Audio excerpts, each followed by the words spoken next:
తల్లి, ఎంగిలి కానిదేది ఈ సృష్టిలోనే లేదు.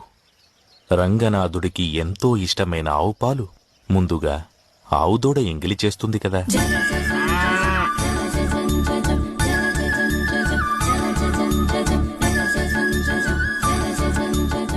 పంచామృతాలలో ఒకటైన తేనెను తేనెటీగలు ఎంగిలి చేస్తాయి కదా.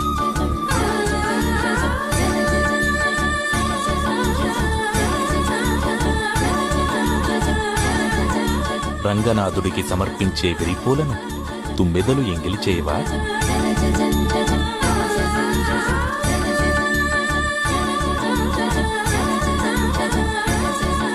చివరికి శ్రీవారికి ఎంతో మడితో అభిషేకించే కావేరీ జలాలను చేపలు, ఇతర జలచరాలు ఎంగిలి చేయకుండా ఉంటాయా చెప్పు?